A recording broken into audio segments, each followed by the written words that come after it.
this looks like a fake, doesn't it? Well, it is a fake. But here's a fella who's willing to bet his hard-earned money on it. Henry here got on the train with $200. He couldn't see any harm in a friendly game of cards. What if the other men were strangers? And take Joe Collins. He's got a nice wife at home. But he met this girl at the bar, and she looked kinda cute after the first couple of drinks.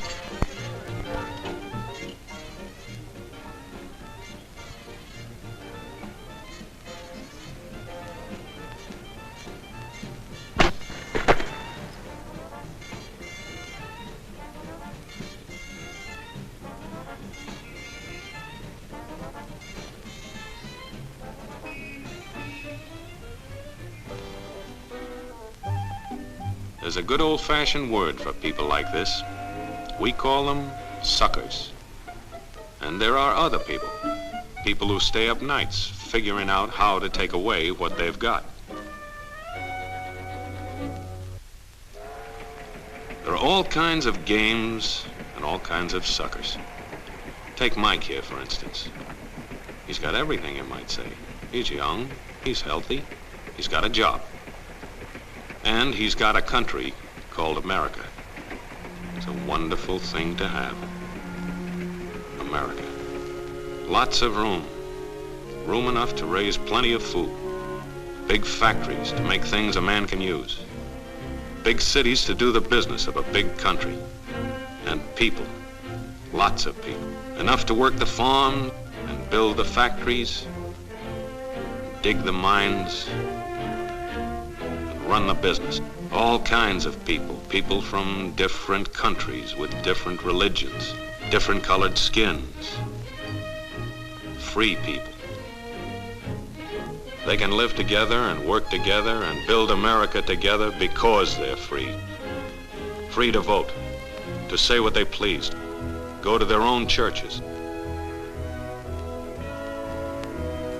to pick their own jobs. Yeah, Mike's got something, all right. He's got America. But there are guys who stay up nights figuring out how to take that away from him. I want to give you the truth, folks. The truth about America. I know you've got a lot of questions. You want to know why you're not getting the breaks you deserve. Well, I'm not a politician.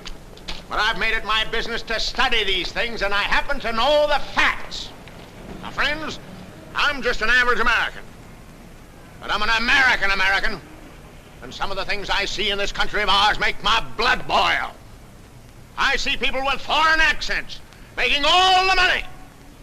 I see Negroes holding jobs that belong to me and you. Now, I ask you, if we allow this thing to go on, what's going to become of us real Americans? I've heard this kind of talk before, but I never expected to hear it in America. This fellow seems to know what he's talking about. Yes, he knows all right. What's the answer? What are we real Americans going to do about it?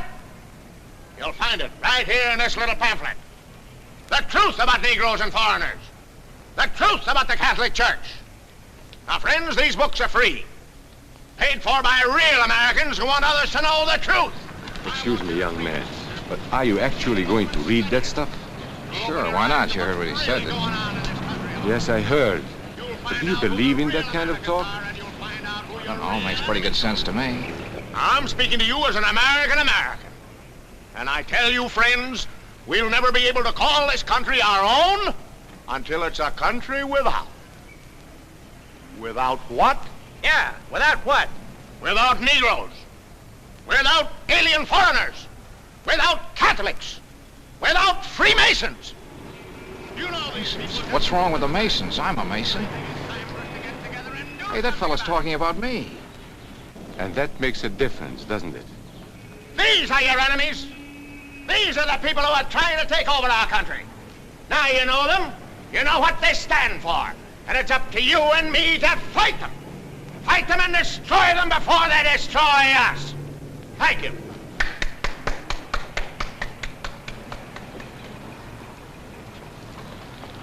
Before he said Masons, you were ready to agree with him. Well, yes, but he was talking about, well, about those other people. But in this country, we have no other people. We are American people, all of us.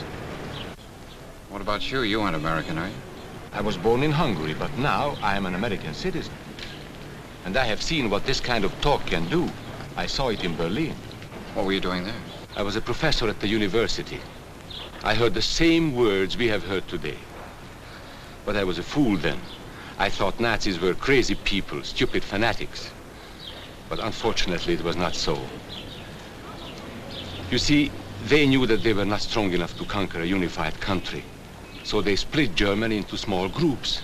They used prejudice as a practical weapon to cripple the nation. Of course, that was not easy to do. They had to work hard to do it. You see, we human beings are not born with prejudices. Always they are made for us, made by someone who wants something. Remember that when you hear this kind of talk. Somebody is going to get something out of it, and it isn't going to be you. This is not classroom theory. I saw it happen. I saw it first in Berlin in 1932. 5 young men that I knew were standing in the crowd listening to the Nazi speaker. Eric was a Catholic. Anton, a student of mine, was a Jew. Heinrich owned a small hardware store. Karl was a farmer. And Hans was an unemployed metal worker. To all true Aryan Germans, I say it is time you inherited the nation which rightfully belongs to you. To you alone belongs the glorious destiny of the Greater Germany. The Nazi Party will provide land for the farmer, work for the worker, and profits for the small businessman. Who is getting these things now? The Jew. The Jew who has stolen our nation and our birthright. Who makes all the money and takes all our jobs? The Jew! He must be shunned. He must be ostracized. He must be eliminated. And the Catholics. We don't want our great nation run by a foreign church. We Germans will know what to do with these people when the time comes. They and their faith must be destroyed. Then there are the Freemasons. In Germany, we have no place for secret societies. There will be only one society, and that is the Nazi Party. There will be no secrecy about that in the new Greater Germany. One by one, he attacked each minority and he split them off one from the other. These men were all fellow Germans when they came here today. Now they were split into rival groups, suspicious of each other, hating each other. They were being swindled, all of them. But the man who was really being fooled was Hans. He was pure German, according to Nazi standards. To him they promised everything, and he fell for it. You who are true Aryan Germans will share the glorious destiny of our fatherland. You are the pure-blooded, the master race. It is your divine right to rule, and the Nazi Party stands ready to put you into power. It is for you to command all Germany, and someday the entire world. That's how Hans became a Superman. They gave him a uniform and they pumped up his ego. He wasn't just a little fellow out of work anymore. He was a member of the master race. His wife couldn't quite understand. Even though he was a Superman, there wasn't any food in the house. Stupid woman. Didn't she realize that the Nazis were going to make jobs for everybody? There would be plenty of food and clothing and a new house. Everything they wanted. The glorious future of Germany was to be theirs. And their children would someday rule the world. But his wife, silly woman, still wondered where the next meal was coming from. Hans didn't like that kind of talk. It was dangerous. For that kind of talk, people should be put in jail.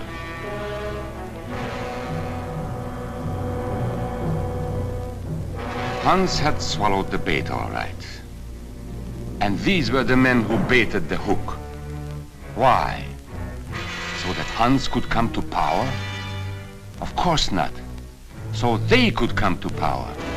They would merely use Hans to help them get there. He would do the dirty work for them.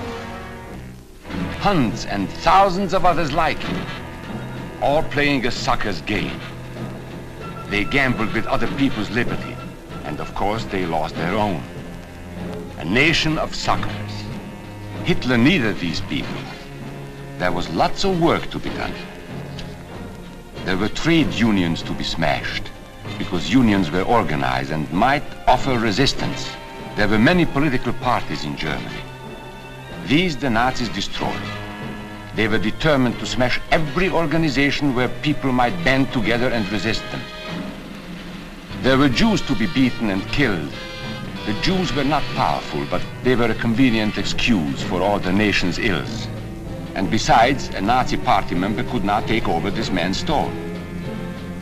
Hundreds of Catholics were put in jail because the Catholic Church had strength and could resist the Nazi drive for power. They had split the nation into 100 pieces, and then one by one, they had destroyed the pieces. Over these broken pieces, the Nazis rode into power. One party, one nation, one religion. These men had won their struggle for power. They now ruled all of Germany. But still they had trouble with their oldest and most persistent enemy, the truth. They found that truth does not die easily, and so they decided to abolish truth. One great source of truth is literature, so they burned books, 20 million of them. Many great men in Germany who were spokesmen for truth were jailed or driven from their country. Teachers, writers, scientists. Education was discouraged.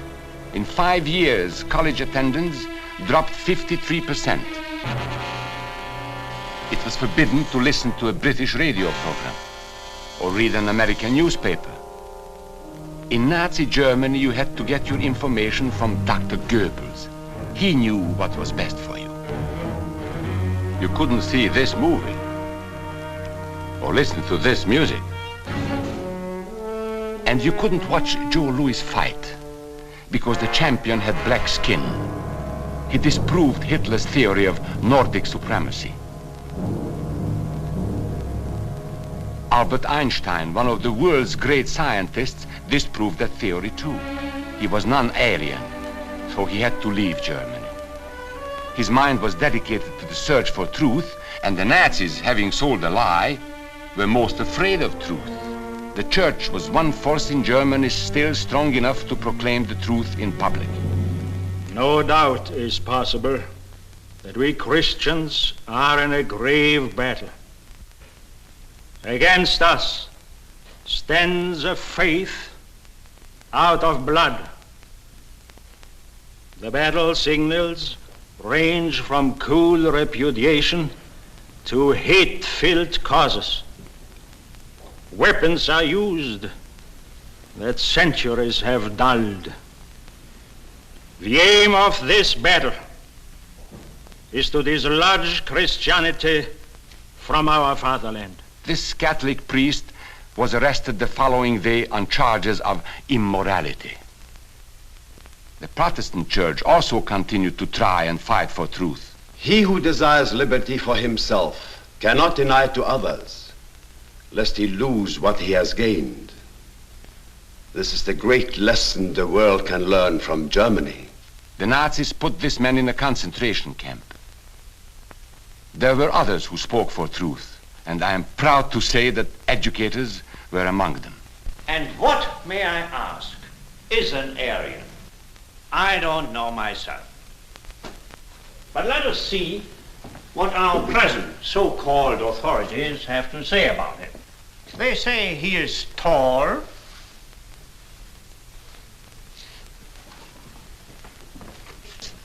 slender,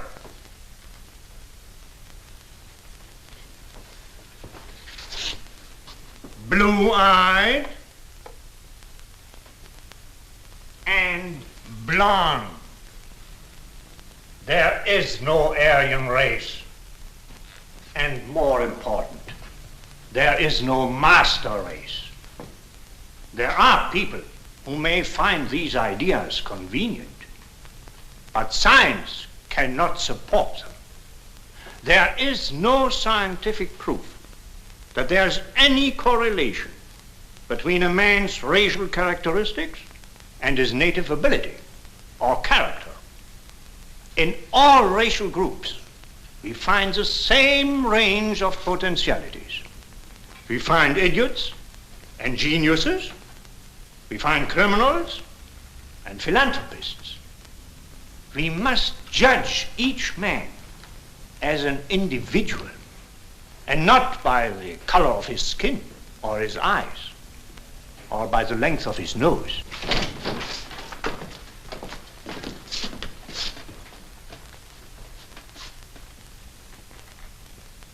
Come in, gentlemen. Make yourselves comfortable.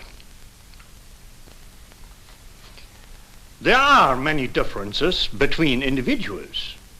We each have different capabilities, different backgrounds, different views about what's right and what's wrong. Like the difference between me and these gentlemen who have just arrived.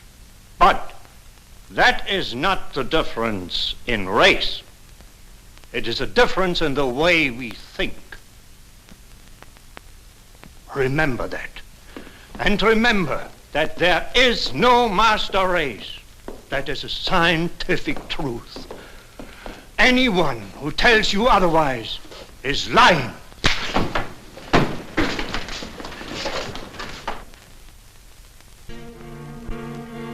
And so for all practical purposes, truth had been abolished in Germany. A lot of my German friends wondered what had hit them. How did it happen? Where did it start? It started right here. And this was where it could have been stopped. If those people had stood together, if they had protected each other, they could have resisted the Nazi threat. Together they would have been strong. But once they allowed themselves to be split apart, they were helpless. When that first minority lost out, everybody lost out. They made the mistake of gambling with other people's freedom. Now let's see how those bets paid off. Karl the farmer was gambling on a better life for himself. What he got was extra hours of back-breaking work, as much as 100 hours a week. He was forced to stay on his land and produce what he was told to produce, because now Hitler was preparing for war. For Heinrich, who owned a hardware store, the bet didn't pay off either. 104,000 small businesses were closed in 2 years. And for Hans, conditions hadn't improved any. He had a job now in the munitions factory, but he worked long hours for little pay. The working conditions grew increasingly bad. And even though he didn't like the job, he wasn't permitted to leave it. There still wasn't enough food in his house. Hitler said you couldn't have butter and cannon. So Hans couldn't have butter. And when Hitler decided the time was right, Germany went to war. Not by declaring war, but by a carefully prepared sneak attack. Once again, Hitler needed Hans to do his dirty work. Hans was an expert at brutality by this time. And Hitler had decided to use Hans and his brutality against other peoples, the Czechs, the Poles, the French, the Russians. But in the crucial test of war, Hitler's race theories didn't pay off. His pure-blooded supermen were defeated by the mongrel armies he despised, by the British at El Alamein.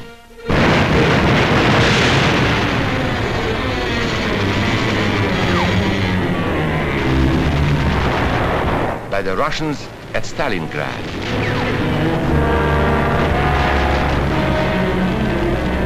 And then on D-Day by American soldiers of every color and religion who smashed across the Normandy beaches and drove on through to the heart of Germany.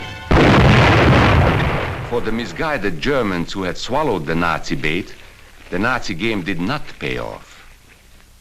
The continent of Europe was strewn with millions of German bodies. Pure Aryan bodies.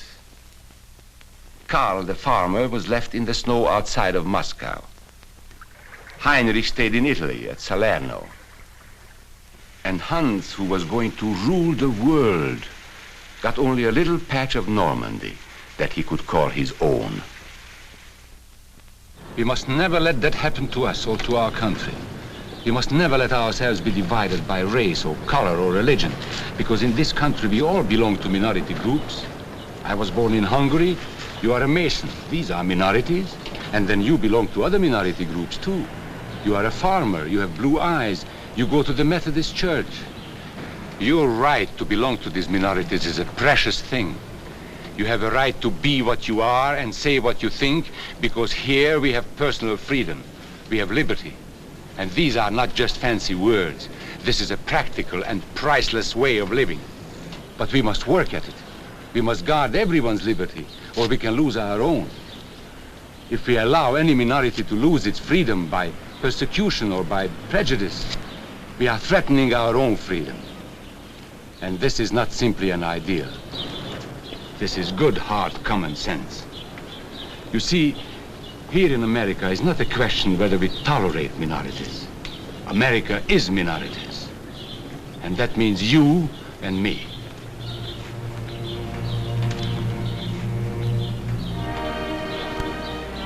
So let's not be suckers. We must not allow the freedom or dignity of any man to be threatened by any act or word. Let's be selfish about it. Let's forget about we and they. Let's think about us.